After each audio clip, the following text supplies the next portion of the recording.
अस्सलाम वालेकुम। मैं अमजदुल्ला ख़ान, स्पोक्समैन एमबीटी। जैसा कि आप लोग जानते हैं कि आज जो है मेदक में एक नाखुशगवार वाक़या पेश आया। ये वाक़या क्या है पहले तो मैं वो बयान करूँगा, उसके बाद में जो पुलिस का फेलियर है, सिस्टम का फेलियर है। एक मिनहाजुल उलूम मदरसा है। वो मिनहाजुल उलूम मदरसे में अक्सर क्या होता, मदरसों में लोग जो है बाहर जो अफराद है वो लोग कुछ पैसे भेजते हैं कि मदरसे में कुर्बानी दे बोलकर।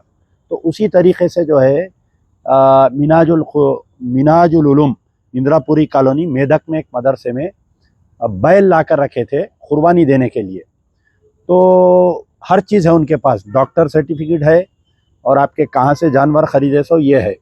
तकरीबन 2-2:30 बजे के करीब में कुछ शरपसंद अनासिर, अब वो बोलिए आप हिंदू युवा वाहिनी वाले बोलिए, गौरक्षा समिति बोलिए, जो नाम बोलना है बोलिए, बीजेपी बोलिए, आरएसएस बोलिए, ये लोग वहाँ पर आकर जमा होके वो जानवरों को जो चर रहे थे जानवर, उनके ऊपर एतराज़ करके जानवरों को खींच के लेके जाने की कोशिश किए।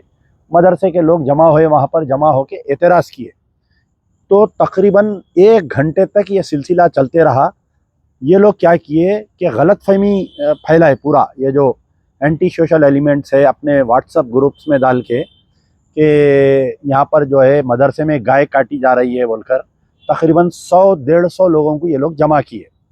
जमा करके मुसलसल धरना देते रहे। मेदक पुलिस खामोश तमाशा रही। उसके बाद में जानवर को खींच के ज़बरदस्ती लेकर गए और वहाँ पर मौजूद जो मुसलमान लोग थे उनके ऊपर हमला किए। उसके बाद में ये लोग एक जुलूस निकाले। तकरीबन 12 किलोमीटर एरिया तक ये लोग जुलूस फिरते रहा। तकरीबन 3 घंटे तक लॉलेसनेस चलते रहा। जय सिया राम मुसलमानों के खिलाफ में जहाँ जहाँ मुसलमानों के प्रॉपर्टीज़ दिखे। एक आर्थोपेडिक हॉस्पिटल में ये बच्चे कोई ज़ख्मी हो के वहाँ पर गए इलाज कराने, तो वो दवाखाने का पूरा तोड़ फोड़ कर दिए, उसका आईना फोड़ दिए। एक कोई डॉक्टर जा रहे थे गाड़ी में, उनको रोक के मारे। तकरीबन 7 से 8 मुसलमानों को शदीद ज़ख्मी करे। तो अब मेरा बोलने का मतलब ये है कि मेदक पुलिस 3 बजे से लेके रात के 10-11 बजे तक क्यों खामोश थी?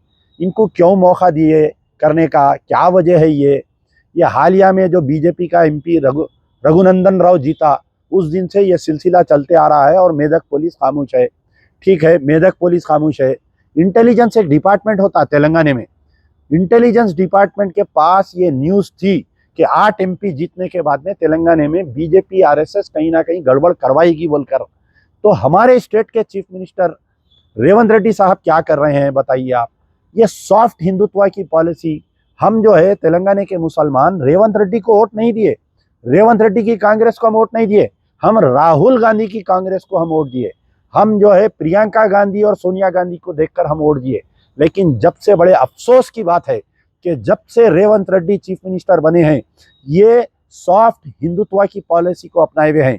चाहे वो ईद उल अजहा के जानवर लाने का मसला रही है, चाहे वो कोई और मसला रही है। मैं आपको जो है तेलंगाना के इन चीफ मिनिस्टर बनने के बाद से आज तक सबसे पहले एक वेलपुर विलेज है जो निज़ामाबाद का विलेज है, वेलपुर विलेज में खबरस्तान में वहाँ पर एक मंदिर की तामीर की गई। वहाँ का मेंबर ऑफ पार्लियामेंट 3 दिन तक नंगा नाच किया, निज़ामाबाद की पुलिस खामोश तमाशा रही। उसके बाद में 22 जनवरी 2024 के दिन मस्जिद सराय मीर नारकटपल्ली, जो नलगुंडे का एरिया आता नारकटपल्ली, वहाँ पर एक मस्जिद में ये जो राम मंदिर का इनाग्रेशन का जो तारीख था उससे 1 दिन पहले वहाँ पर नारकटपल्ली में ईशा की नमाज चल रही। ये शरपसंद अनासिर मस्जिद का दरवाज़ा बंद करके वहाँ पर एक टेम्पररी मंदिर लाकर 18 घंटे तक मुसल्लियों को बंद करके रखे। लेकिन वहाँ की पुलिस खामोश रही, रेवंत रेड्डी की सरकार खामोश रही, वहाँ के नलगुंडे के जो भी इंचार्ज एमएलए मिनिस्टर है वो लोग खामोश रहे। दूसरे दिन जाके मुस्लिम तंजीमा उनसे मिले, लेकिन आज की तारीख तक उनकी कोई गिरफ्तारी नहीं, कोई केस बुक नहीं हुआ नारकटपल्ली के इश्यू के बाद में। आप उसी दिन रात में संगारेड्डी में एक जुलूस निकाले, यानी राम मंदिर की तामीर का जश्न मनाते हुए एक जुलूस निकाले। जुलूस निकालने के बाद में एक छोटा सा का वाक़ये को बहाना बनाकर कि किसी बालकनी से चप्पल आई, एक मासूम बच्चे की चप्पल गिरी आंख पे बोल के बहाना बना के उसके घर में घुस के उसको मारे, उसकी दुकान को जला दिए। संगारेड्डी पुलिस खामोश तमाशा रही। उसके बाजुत में दौलताबाद में एक बच्चे को पकड़ के मार के नंगा करके उसको परेड कराए, पुलिस खामोश रही। उसके बाद में हालिया में आपको मालूम होना चाहिए जंगी चरले का वाकया होली के दिन का वाकया है। मस्जिद के सामने एक इलीगल डब्बे के सामने रख के उन्हें राजा सिंह के गाने लगाया। मुसलसल मुसलमान कंप्लेंट करते रहे, लेकिन एक बड़ा वाकया पेश आया जंगी चलने का, पुलिस खामोश तमाशा रही। तो मैं ये पूछना चाह रहा हूँ कि क्या रेवंत रेड्डी कांग्रेस के चीफ मिनिस्टर है या बीजेपी आरएसएस के चीफ मिनिस्टर है, इन्हों समझ में नहीं आ रहा। अब यहाँ पर कांग्रेस के जो मुस्लिम कायदीन है, गुंगे और बहरे मुस्लिम कायदीन है, ये कहाँ पर है? शब्बीर अली साहब, क्यों नहीं आप आवाज उठाते? ये 2 महीने से जो जुल्म और सितम का सिलसिला चल रहा, कहीं के तुम एडवाइजर है, कहाँ पर है फ़हीम कुरैशी? तुम्हारी जात के लोगों को, तुम्हारे कुरैश बिरादरी को जुल्म हो रहा। तुम कई के दोस्त है चीफ मिनिस्टर के, तुम कई के कांग्रेस के लीडर है, तुम बताइए कहाँ पर है दूसरे लीडर जो 9 साल में बीआरएस के ऊपर वीडियोस बनाते थे? पूरे क्या मुंह कुछ साम सुन गया तुम लोगों के? कहाँ पर है वो यूट्यूबर्स? कहाँ पर है वो फेसबुक जर्नलिस्ट जो हर छोटी मोटी बात पे जो है कांग्रेस की तायद में वीडियोस बनाते थे? आज क्यों खामोश है? आज मेदक के ऊपर क्यों नहीं बोल रहे तुम? तुम्हारे मुंह को सांप सुन गया क्या? बताइए आप। मैं डिमांड करता हूं कि मेदक के एसपी को इमीडिएटली सस्पेंड करना चाहिए, पूरा इलाके को सीआरपीएफ के हवाले करना चाहिए। और मेदक का हम जब से बात मालूम हुई, मैं मुसलसल मेदक के एसपी को फोन मिला रहा हूँ, मेदक के डीएसपी से बात किया, वहाँ के जख्मियों से बात कर रहा हूँ, इंटेलिजेंस वालों से बात कर रहा हूँ। पूरों से हम मजलिस बचाओ तहरीक चौकन्ना है और तमाम मुसलमानों से ये, क्योंकि 2 दिन के कल और परसों भी ईद उल अज़हा है और ऐसे वाक़यात पेश आने वाले हैं। ये लोग चाह रहे हैं कि तेलंगाना को जो है बीजेपी का लेबोरेटरी बनाकर पेश करे। ये बीजेपी आरएसएस की हिम्मत इसलिए हुई कि 8 सीट वो लोग तेलंगाना में जीते। 8 सीट किस लिए जीते? रेवंत रेड्डी के गलत फैसलों से। चिवड़ले में डॉक्टर रंजीत रेड्डी को कैंडिडेट बनाए, जो बदनामे जमाना कैंडिडेट था बीआरएस का, आप उसको कैंडिडेट बनाए। सिकंदराबाद में बीजेपी की जीत इसलिए हुई कि आप नागेंद्र को कैंडिडेट बनाए। आप 2 साल तक मुहिम चलाए खिलाफ में, लेकिन उसको कैंडिडेट बनाए। मेदक पार्लियामेंट हारने की वजह यह है कि आप जो है सही कैंडिडेट नहीं डाले। करीमनगर हारने की वजह कि कांग्रेस का कैंडिडेट सही नहीं था। निजामाबाद हारने की वजह कांग्रेस का कैंडिडेट सही नहीं था। कहीं ना कहीं ऐसा महसूस हुआ कि प्लेट में रखकर बीजेपी को रेवंत रेड्डी 8 एमपी पेश करे। कल के दिन अगर हो सकता है कि कोई कांग्रेस में बगावत हो इनके खिलाफ में, तो बीजेपी इनका साथ दे।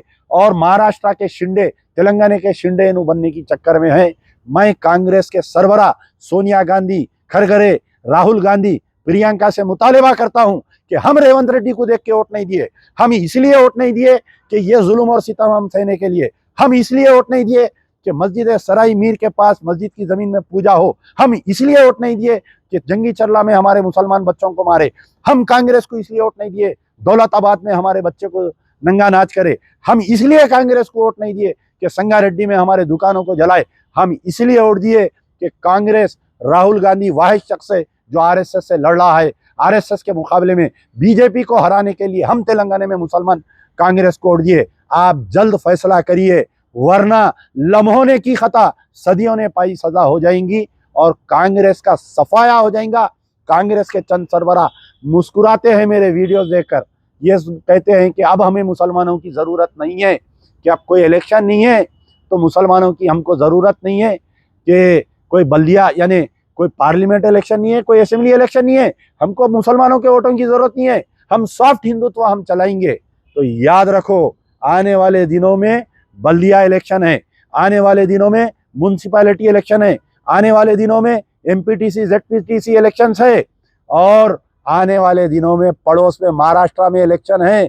ये तेलंगाना की महाराष्ट्र में कांग्रेस का सफाया होगा।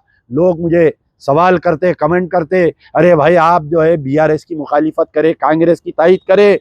हाँ, हम में दम था, हम बीआरएस की मुखालिफत करे। 9 मस्जिदों के शहादत के ऊपर कोई आवाज़ उठाया तो अमजदुल्ला खां आवाज़ उठाया, इनकाउंटरों के खिलाफ में कोई आवाज़ उठाया तो अमजदुल्ला खां उठाया, और ना जाने जो जुल्म और सितम का सिलसिला रहा हमने आवाज़ उठाया, मजलिस बचाओ तहरीक ने आवाज़ उठाया, मजलिस इत्तेहादुल मुस्लिमीन ने बीआरएस का साथ दिया, मामू मामू करते रहे। जैसा ही कांग्रेस जीती, ये रेवंत रेड्डी उनके गोद में, इन्हों उनके गोद में बैठ गए। लेकिन कांग्रेस के सरबराह को इसका नोट लेना चाहिए, रेवंत रेड्डी को निकाल फेंकना चाहिए, अच्छे से कांग्रेसी को आप नया चीफ मिनिस्टर बनाना चाहिए। वरना मैं फिर कह रहा हूं कि लम्हों ने की खता, सदियों ने पाई सजा। यार जिंदा सोबत बाकी।